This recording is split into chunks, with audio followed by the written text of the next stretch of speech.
జ్ఞానేన రాంశమత కర్కశ తర్కతంత్రే సింహాంశమేకమపి తద్వివిధం సమర్చ్య తేన స్వయం తదభవత్ గురురాజయోగాత్ శ్రీమండలీక గురుమండలమాశ్రితోహం.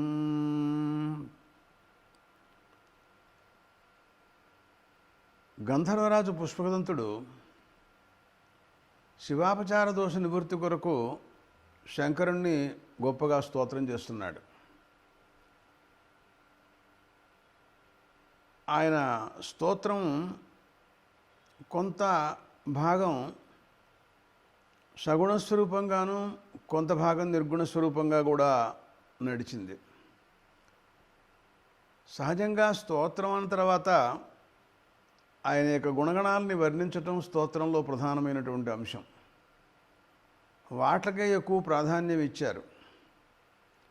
అయినా సర్వాత్మన ఆయన సగుణ స్వరూపమే అని ప్రపంచం అనుకుంటుందేమోనని, ఆయన పరిపూర్ణమైన ఆనంద స్వరూపమైన చిద్రూపమైన పరమాత్మ స్వరూపం అఖండమైనటువంటిది అని చెప్పడం కోసమని చివరిలో తత్వమసి వాక్యార్థంతో కూడా వారిని వర్ణించారు ఆయన. కాబట్టి అటు సగుణంగా ఇటు నిర్గుణంగా పరమాత్మ స్వరూపాన్ని నిరూపించుకుంటూ ఆయన అనుగ్రహానికి ఎంతో ప్రయత్నం చేశాడు గంధర్వరాజు. దాంట్లో భాగంగా మహీం పాదాఘాతాత్ వ్రజతి సహసా సంశయపదం పదం విష్ణోర్భ్రామ్యత్ భుజ పరిఘరుగ్ణగ్రహగణం ముహుర్దౌస్థ్యం యాత్యనిభృత జటాతాడితటా జగద్రక్షాయై త్వం నటసినను వామైవ విభుత అంటాడు. శంకరుడు ప్రదోషకాలంలో ఆనంద తాండవం నృత్యం చేస్తారు. ఈ తాండవం ఆశ్చర్యకరంగా ఉంటుంది. అంటే ప్రదోషకాలంలోనే ఎందుకు చేస్తున్నారు, అసలు ఈ తాండవం చేయడంలో శంకరుడు యొక్క ఉద్దేశం ఏమిటి అని కూడా ఆలోచించాలి. దీనికి కొన్ని కారణాలు చెబుతారు కొంతమంది పౌరాణికులు. కొన్ని చోట్ల విశేషాలు ఉన్నాయి. వాళ్ళందరూ ఏమంటారంటే, ఒకానొక రాక్షసుడు తపస్సు చేసినట్టు.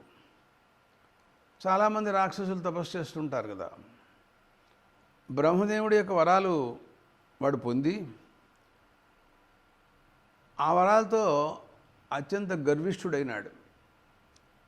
దానివలన అందరినీ లోకంలో పీడించడం ప్రారంభించాడు. సహజంగా రాక్షసులకి వరాలు ఇస్తే ఇలాగే జరుగుతూ ఉంటుంది. ఇది మనకు అనుభూతమైన విషయమే.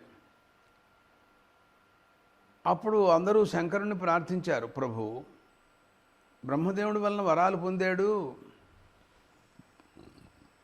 అందరినీ పీడిస్తున్నాడు, మరి ఏదైనా వాడిని జయించి స్వాధీనపరచుకోవడమో ఏదో తమరు చేయాల్సి ఉంటుంది అని అందరూ కూడా అడిగారు. అంటే అప్పుడు పరమాత్మ శంకరుడు ఏమన్నారంటే, ఏమీ లేదు, అతన్ని ఏమీ నేను చేయక్కర్లేదన్నాడు ఆయన. అది ఎలా స్వాధీనం అవుతాడు అని అంటే, సాయంకాలం పూట రాక్షసులకి బలం పెరుగుతూ ఉంటుంది. రాత్రిళ్ళు సంధ్యాకాలం ఇవన్నీ చాలా బలం వారికి వృద్ధి పొందే కాలం. ఆ సమయంలో ఈయన ఆనంద తాండవాన్ని ఎప్పుడూ నడిపిస్తూ ఉంటారు. అది అత్యాశ్చర్యకరమైనటువంటి తాండవం.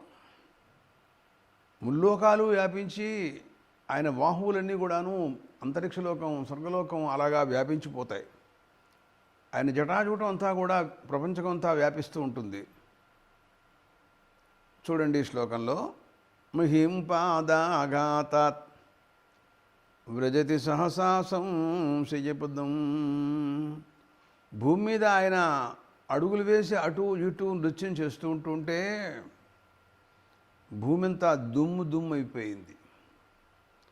ఏమిట్రా అసలు ఈయన భూమండలాన్ని అంతటినీ కూడా ఇలా చేస్తాడా అన్నంత భయం కలుగుతోంది. పదం విష్ణోర్భ్రామ్యతు. విష్ణుపదం అంటే ఆకాశం. ఆకాశంలో ఆయన భుజాలు బాహువులు పెద్ద పెద్ద విశాలంగా వెళ్ళిపోయి వ్యాపించి అంతరిక్ష లోకంలో తిరుగుతున్నాయి. వాటి యొక్క తాకిడికి అంతరిక్ష లోకంలో ఉండేటువంటి నక్షత్రాలు అవన్నీ కూడాను చాలా ఇబ్బంది పడుతున్నాయి. ముహుర్ద్యౌర్ద్యౌస్థ్యం ద్యులోకంలోకి వెళ్ళిపోయింది ఆయన యొక్క తాండవ నృత్యక్రియ. దానివలన ఆ ద్యులోకం అడిగిపోయి ఏమిటి అసలు ఇది ఏమైపోతాము అనుకున్నట్టుగా. అంటే మహావిష్ణువు యొక్క బలిచక్రవర్తి యజ్ఞంలో వామనమూర్తి అవతారం మళ్ళీ జ్ఞాపకం వస్తోంది. ఆయన అలాగే 3 పాదాలు కావాలి అని అడిగినటువంటి మహావిష్ణువు 3 పాదాలతో బ్రహ్మాండములన్నీ కూడా వ్యాపించిపోయినాడు. అసలు ఎక్కడా చోట్లేదు, బ్రహ్మలోకంలోకి వెళ్ళిపోయింది ఒక పాదం. అట్లా ఈయన యొక్క తాండవం కూడాను, ఆనంద తాండవం కూడా అలా ఉంటుంది. అయితే ఈ తాండవం చూసినట్లయితే నన్ను వామైవ విభూత, ఇది చూస్తే ప్రతికూలంగా కనపడుతోంది. జగద్రక్షాయై త్వం నటసి నన్ను వామైవ విభూత. శంకర, జగద్రక్షణ కోసమని బయలుదేరినట్టుగా కనపడుతోంది. నువ్వేమో జగద్రక్షణ కోసమని ఆనంద తాండవం చేస్తున్నావు అని నువ్వంటున్నావు. విధానమంతా చూస్తే ప్రపంచం హడిలిపోతోంది.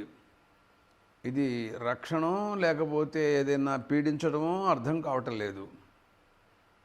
అయితే రహస్యం ఏమిటి అని మనం ఆలోచించినట్లయితే, ఆ రాక్షసుడిని వేరే సంహరించకుండా ఈ నటనంతా వాడు చూసి మోహాన్ని చెంది, భ్రాంతి చెంది, అసలు వాడు లోకాన్ని మర్చిపోయి ఆయనే నిరంతరం చూస్తూ ప్రపంచకాన్ని పీడించడం మర్చిపోయినాడు వాడు. అటువంటిప్పుడు వాడి వలన మనకేం ప్రమాదం? కాబట్టి ఆయన ముల్లోకాలు వ్యాపించినటువంటి ఈ ఆనంద తాండవ క్రియ, దానివలన ఈ రకమైనటువంటి రాక్షస సంహారం కాకుండానే రాక్షసుడు స్వాధీనమైపోయి ప్రపంచకానికి ప్రతికూలం కాకుండా అనుకూలంగా చేశారు పరమాత్మ. ఈ విషయంలో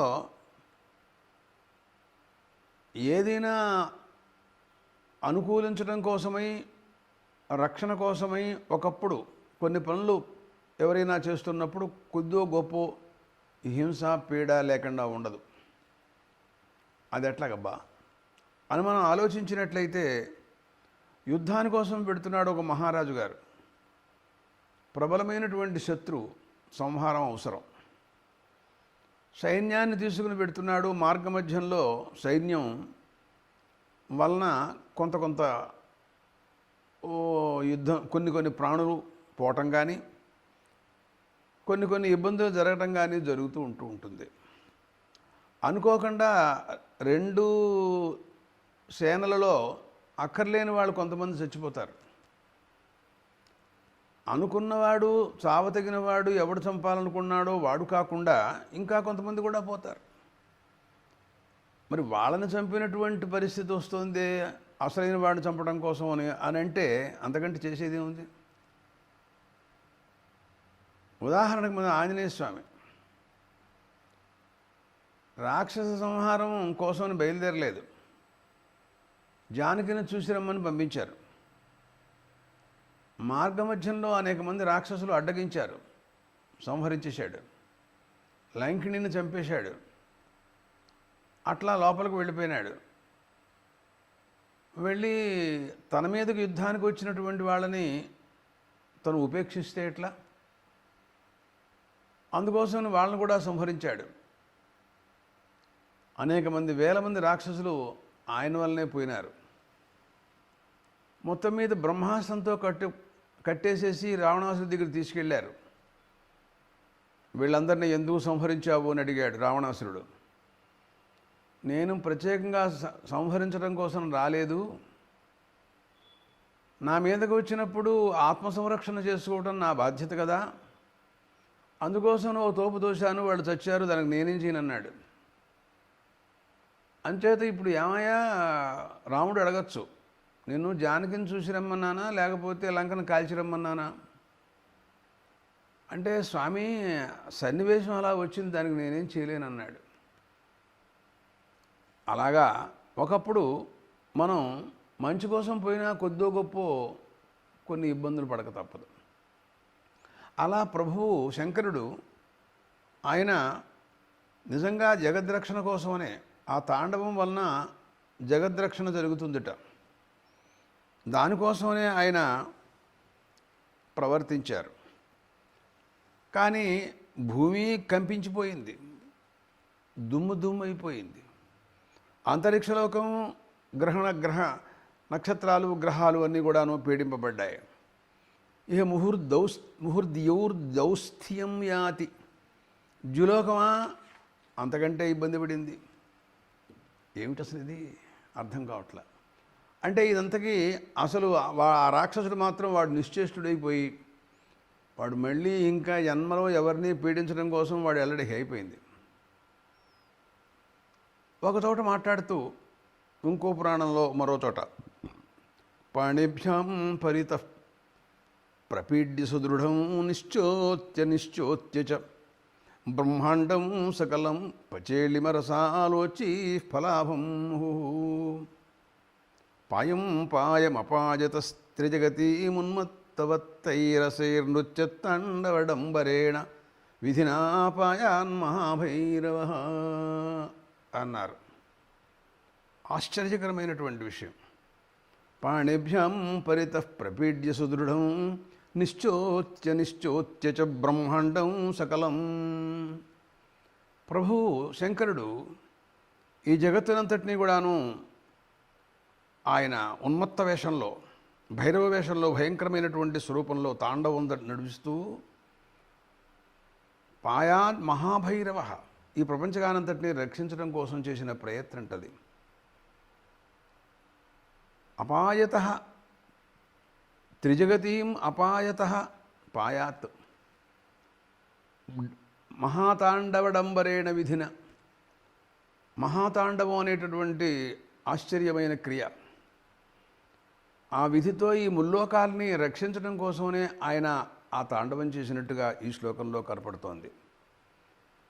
దానికి ఆయన ఏం చేశారు అని మనం ఆలోచిస్తే, ఈ బ్రహ్మాండాలన్నింటినీ కూడాను ఆయన స్వాధీనపరుచుకున్నారు. అది ఆయన దృష్టిలో ఎలా కనపడింది అంటే లెక్కలేదు ఆయనకి. పచేళిమ రసాలోచ్చై ఫలాభం ముహు అన్నారండి. పండినటువంటి మామిడి పండు, దాన్ని మనం ఇలా నొక్కేస్తే రసం వస్తుంది. అలాంటి రసాన్ని ఆయన ఆస్వాదించి ఈ జగత్తునంతటినీ కూడాను రక్షించడం కోసం ఆయన చేసినటువంటి ప్రయత్నం ఆశ్చర్యకరమైనటువంటిదని ఈ శ్లోకంలో ఆయన మహాభైరవ వేషంతో ఈ రకంగా రక్షిస్తాడు అని ఈ శ్లోకం కూడా చెబుతోంది. పాణిభ్యం పరితః ప్రపీడ్య సుదృఢం నిశ్చోత్య చ బ్రహ్మాండం సకలం పచేళిమరసాలోచి ఫలాభం పాయం పాయమపాయతస్త్రిజగతీం ఉన్మత్తవత్తైరసైర్నృత్యత్తాండవడంబరేణ విధినా పాయాన్మహాభైరవ. ఆయన భైరవ వేషం వేసుకుంటాడు ప్రభు. ఆ వేషం ఆశ్చర్యకరంగా ఉంటుంది.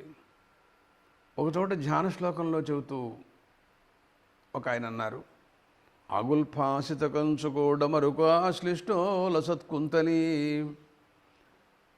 శూలీ కుండలిత శ్రవాసతిలకో మందం కొణన్నో పురః శ్రీమన్నిర్మల దంతపంక్తికిరణ శ్వేతాయమానో దేవో భైరవవేషభూషిత వపుర్ధ్యయో మృడానీపతి. నిరంతరం ఆ పరస్వరూపాన్ని ధ్యానం చేసినట్లయితే ఇది భైరవ వేషం, శత్రు సంహారం అవుతుంది అన్నమాట. సమస్తమైనటువంటి దుఃఖాల నుండి విముక్తి చెందుతాడు మానవుడు. ఆ పరమాత్మ స్వరూపాన్ని మనం ఎలాగంగా ధ్యానం చేయాలో ఈ శ్లోకం చెబుతోంది.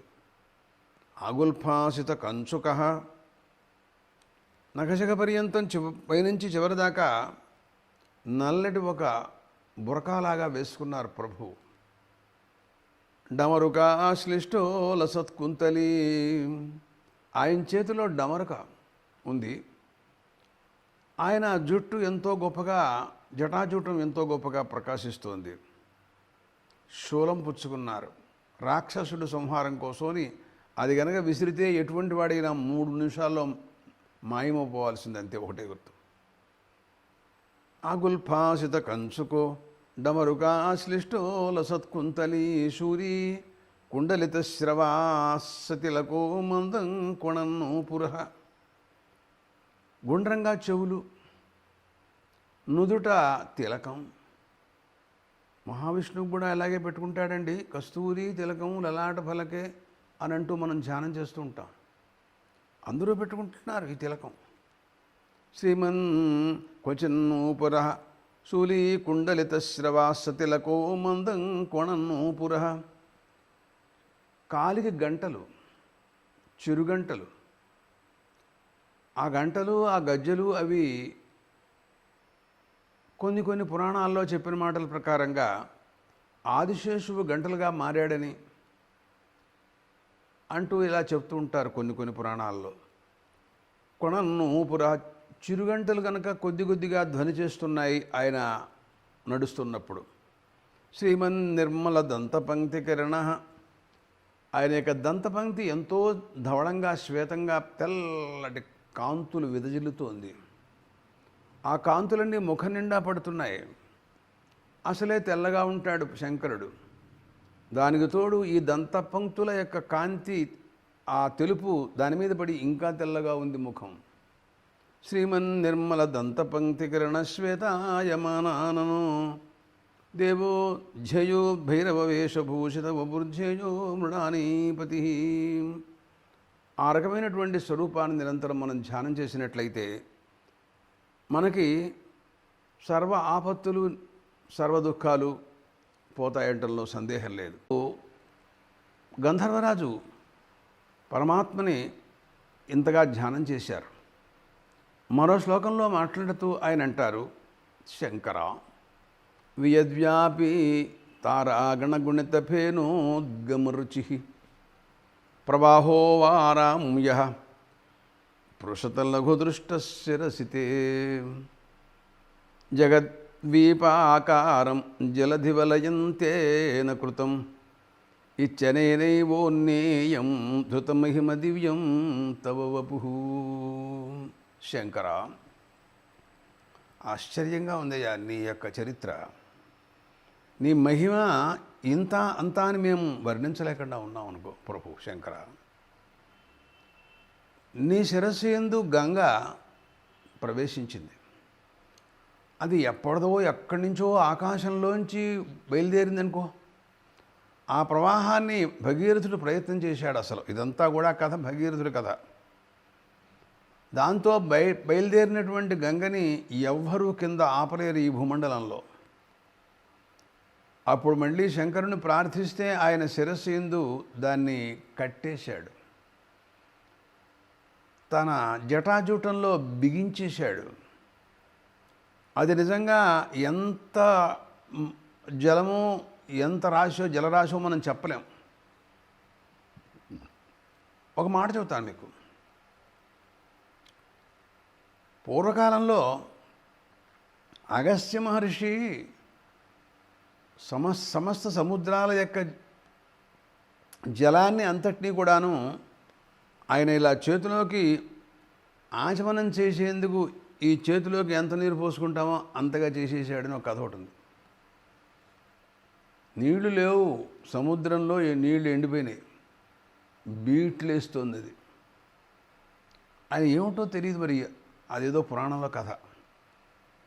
సముద్ర పాథోధిం అగస్త్య పాథోధిం యదకృతకరాంభోజకుహరే క్రియాసిద్ధి సత్వే భవతి మహతాన్నోపకరణే. దానికోసమని ఆయన ఏం పెద్దగా ప్రయత్నం చేయలేదు. అటు ఇటు పరిగెత్తడం, వాళ్ళందరినీ పిలుచుకురావడం, నానా హడావిడి హంగామా ఏం లేదు. అక్కడికి వెళ్ళాడు, కేశవాయ స్వాహ అన్నాడు, నీళ్లు తీసుకున్నాడు. మొత్తం అంతా సముద్రాలు, సప్త సముద్రాలు ఉదకం అంతా చేతిలోకి వచ్చినాయి. ఇంతే. మనం మామూలుగా ఉద్ధరణితో నీళ్లు పోసుకుని కేశవాయ స్వాహ అంటాం చూడు, నారాయణాయ స్వాహ అంతా నీళ్ళు ఏం శక్తో ఏమిటో మరి, అది ఆ తపస్సు ఏమిటో మనకు తెలియదు కదా. అటువంటిప్పుడు లోకాలన్నీ కూడాను ఆలోచించినాయి, ఇదేమిటిరా బాబు ఈయన ఇలా చేశాడు, నీరు చుక్కలేదు, రేపొద్దున మనమంతా ఎలాగా బతికేది అని శంకరుడి దగ్గరికి వెళ్ళారు అందరూ. ప్రభు శంకర, మా గతి ఇట్లా ఉంది, నువ్వేదైనా అనుగ్రహిస్తే తప్ప మాకేం తెలియదని అడిగారు. ఏం పర్వాలేదు, నేను పంపిస్తున్నానని చెప్పి తన గంగని పంపించాట. మొత్తం సముద్రాలన్నీ కూడా, సప్త సముద్రాలు మళ్ళీ ఫుల్ అయిపోయినాయి ఆహారం. నాయను ఏంటో అసలు ఇది తెలియట్లేదు. అంత సప్త సముద్రాలు నిండిపోయేంత గంగ తన శిరస్సులో ఒక త్రుటిలాగా, ఒక చిన్న బిందువులాగా పెట్టుకుని ఆపుకున్నాడు అన్నమాట ఆయన. ఏంటి అసలు ఇది నాకు తెలియకడతాను, ఊహకి అందటం లేదు, చెప్పడానికి ఆశ్చర్యకరంగా ఉంది.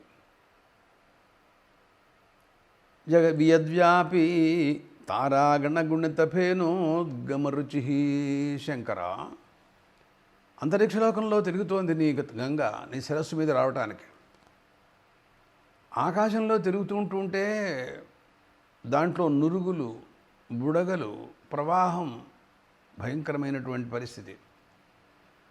ఆకాశంలో నక్షత్రాలు, చంద్రుడు, మరి గ్రహాలు అన్నీ ఉన్నాయి. వాట్ల కాంతులు దీంట్లో కలిసినాయి, ఈ కాంతులు ఆ కాంతులు రెండూ కలిసినాయి. ఆకాశంలో ఉంది కదా, దాంతో వృద్ధి చెందింది కాంతి. ప్రవాహో వారాంయ పురుషత లఘుదృష్ట శిరసితే, అంత జల ప్రవాహము నీ శిరస్సు ఎందు వచ్చేటప్పటికల్లా ఒక బిందువు అయిపోయింది. ప్రభు ఎలా చేశావో ఏమిటో నీకే తెలియాలే.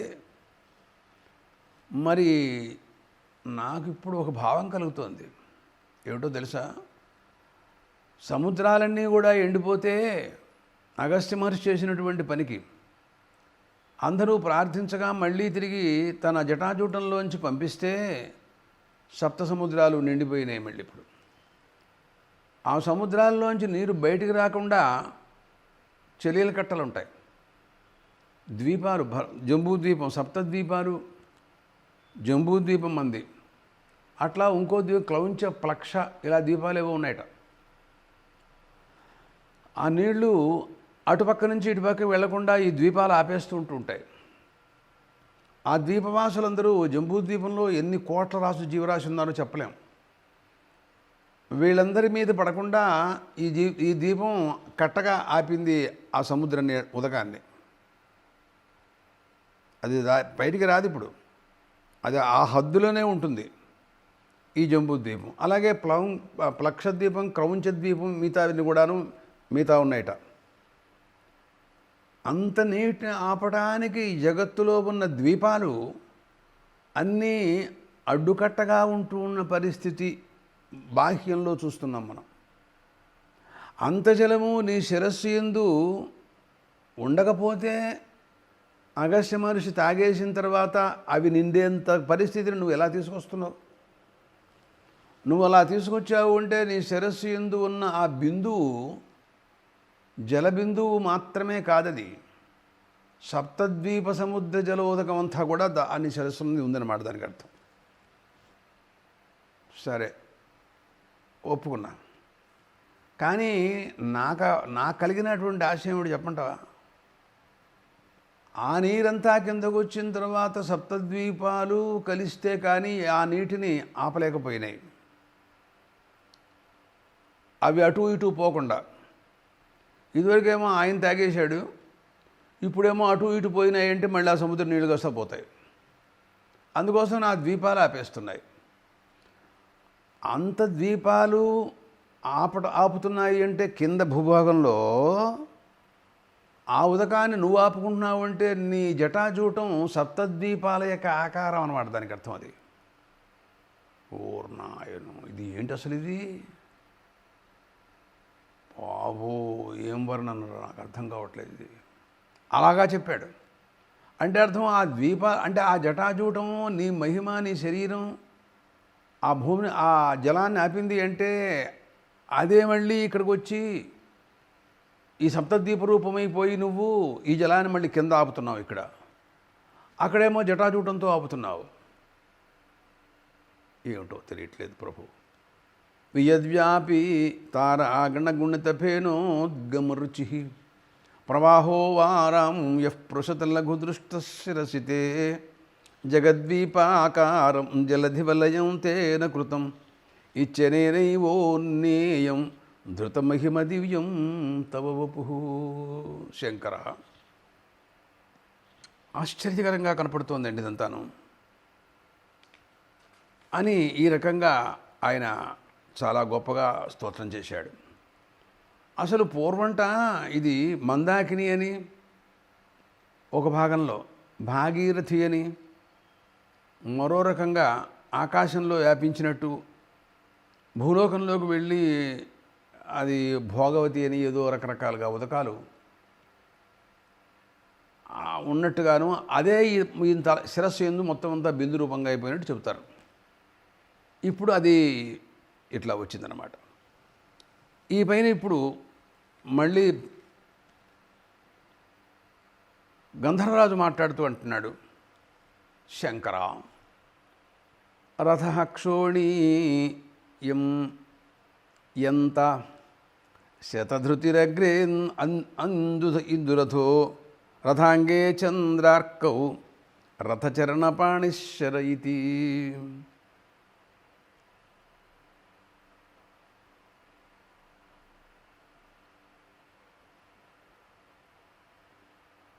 త్రిభువన తృణమాళంబరవిధిర్విధేయీ క్రీడంచో నఖలు పరతంత్రా ప్రభుధియ. ఒక చోట మాట్లాడుతూ అంటాడు శంకర, అసలు ఈయన త్రిపురాసుర త్రిపుర మథన అని అంటుంటాడు అడుగడుగునా కూడా. రాక్షసులు వాళ్ళని జయించడానికి వీలు లేకుండా ఉండటం కోసమని ఎక్కడో తెలియకుండా ఒక 3 పట్టణాలు కట్టుకున్నారని చెప్పుకుంటుంటారు. తేషామసురాణాంతిస్రః పుర ఆసన్ అని వేదాల్లో కథ ఉంటుంది. అవి ఒకటి ఇనుముతోనూ, ఒకటేమో వెండితోనూ, ఒకటేమో స్వర్ణంతో కట్టుకున్నట్టు వాళ్ళు. అభేద్యాలు, ఎవరూ అక్కడికి వెళ్ళలేరు, ఏమీ చేయలేరు. కానీ పరమాత్మ సంకల్పమాత్రం చేత వాటన్నిటిని కూడాను దహించవచ్చు, అంతటి శక్తి. మూడోనే కన్ను తెరిచాడనుకో ఒకసారి అన్నీ మాడిపోతాయి, అంతే, ఒకటే మాట. ఇంకా మళ్ళీ ఇన్నిసార్లు ఏం అక్కర్లా అని మన్మధుడి గతి ఏంటి, అయిపోయినాడు. వద్దు వద్దు ఆగు ఆగు అని అంటూనే ఉన్నారు దేవతలు. క్రోధం ప్రభు సంహర సంహరేతి యావద్గిర కేచర తాం చరంతి సతావత్వన్ని భస్మావశేషం మదనంచకార అనే శ్లోకం ఉంది కుమార సంభవంలో. అలాగా వాళ్ళు ఎంతో గోల పెడుతూనే ఉన్నారు, ప్రభువు నువ్వు వాడిని తగలబెట్టమో కానీ వాళ్ళు చెప్పేలోపే సతావత్ సవహ్ని త్రినేత్ర భవజన్మనేత్ర భస్మావశేషం మదనంచకార అన్నాడు.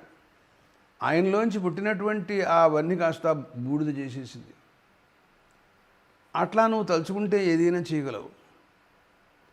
కానీ మరి ఎందుకునో నువ్వు చాలా గొప్పగా యుద్ధానికి సిద్ధమై ఆ 3 పట్టణాలు తగలబెట్టడం కోసమని, జయించడం కోసమని, వాటన్నిటిని నాశనం చేయడం కోసమని ఆ పట్టణాలను కాల్చేస్తే ఆ లోపల ఉన్నటువంటి రాక్షసులందరూ కూడా మాడిపోతారు అని ఆయన చాలా గొప్ప ప్రయత్నం చేస్తున్నట్టుగా ఈ శ్లోకంలో గంధర్వరాజు అంటున్నాడు. ఆయన అంటాడు, ఆయన ప్రయత్నం ఎలా ఉంది అంటే మొత్తం ప్రపంచమంతా కూడా ఆయన ప్రయత్నం చేస్తున్నట్టు కనపడుతోందండి. భూమండలాన్ని రథంగా తీసుకున్నట్టు ఏకంగా. ఏకంగా అది ఇది కాదు, మొత్తం భూమండలం అంతాను. ఎంత శతధృతి. ఆ తర్వాత రథం మీద కూర్చుని సారథ్యం చేసేవాడు ఎవరంటే బ్రహ్మదేవుడు ఏకంగా. ఓరు బాబు, ఇదేమిటో ఆశ్చర్యకరంగా ఉంది, చూద్దాం.